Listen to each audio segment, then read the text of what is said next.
everyone, welcome back to another episode where we bring you some of the current ongoings in the financial world and try to dive a little deeper and see how they might impact each of us.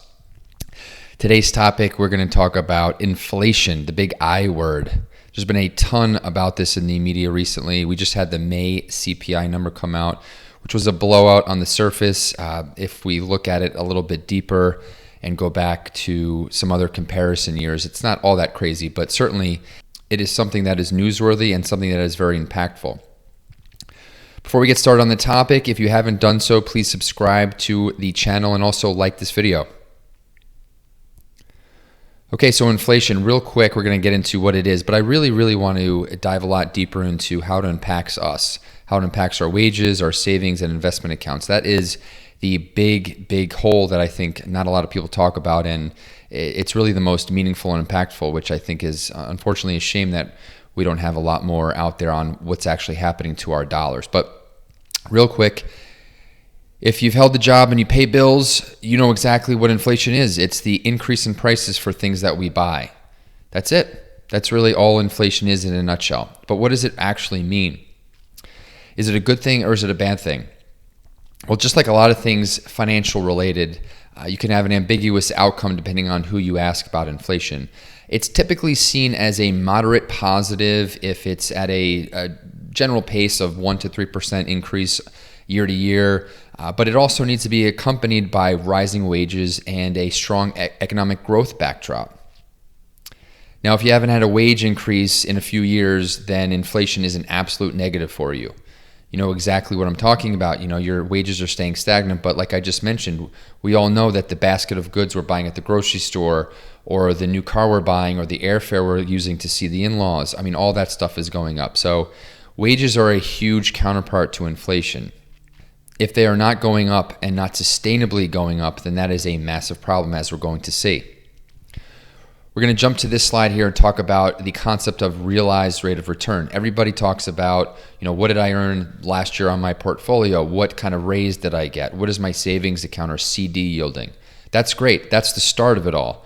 But your realized return is taking that number that you got, the increase that you got, and then you have to subtract the inflation rate from that number to get your realized rate of return.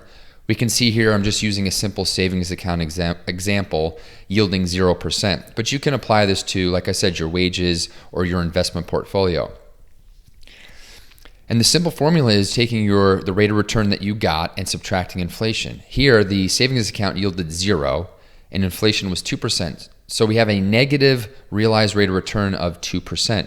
Our purchasing power from the money in the savings account was reduced by 2% for that year. Not so great, right? And you can apply this, like I said, across all things, whether it's investments or income. Jumping to another quick slide to illustrate this, we're going to, again, use the savings account bucket of $100 and take a basket of groceries at the shopping mart down the street, also costing $100 at the start of the year.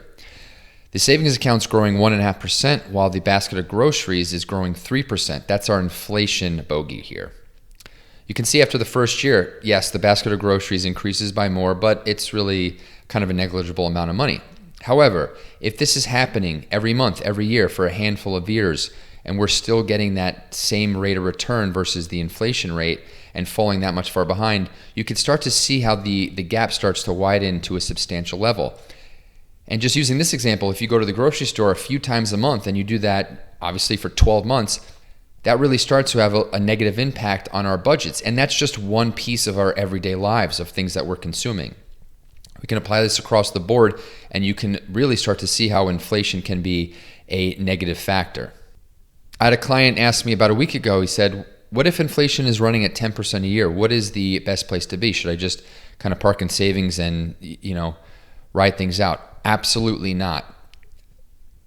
As a financial advisor, I certainly don't want to pretend what the exact best place to be is to combat inflation, but I will tell you unequivocally, just being in a low-yielding savings or CD type of account is absolutely catastrophic in combating inflation.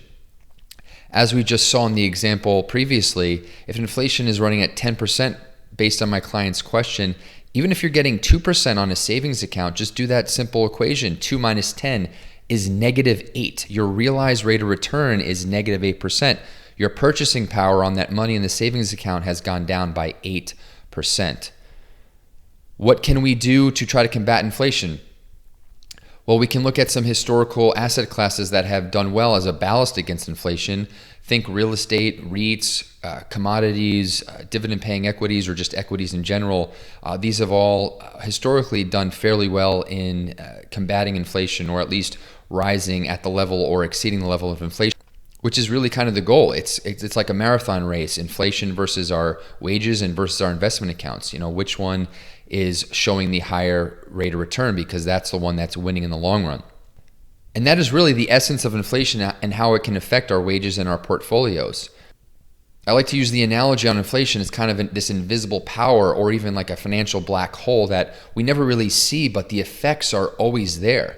It's invisible, but it's always driving and impacting our bank accounts, our incomes, what's coming in and what we can pay for, what we can afford. It is certainly a monetary phenomenon that we cannot explain, nor can we master, but we can certainly take the steps to try to counter the power and impacts of inflation. If you have any other questions and want to dive a little further into inflation, maybe how it might affect your portfolio, what your asset allocation looks like in an inflationary environment, please feel free to send us an email. Hope you all found this useful. Like I said, a lot of these topics are super simple and basic at their core. What we don't get from the financial media and the newspapers and the websites is, what does this really mean for us? And that is why I thought this was a great opportunity to do a video like this, because inflation, while it's great to look at the headlines and kind of talk about what it just means in general, it has a massive impact and could be massively negative if we are not aware of it and taking the steps to try to combat that.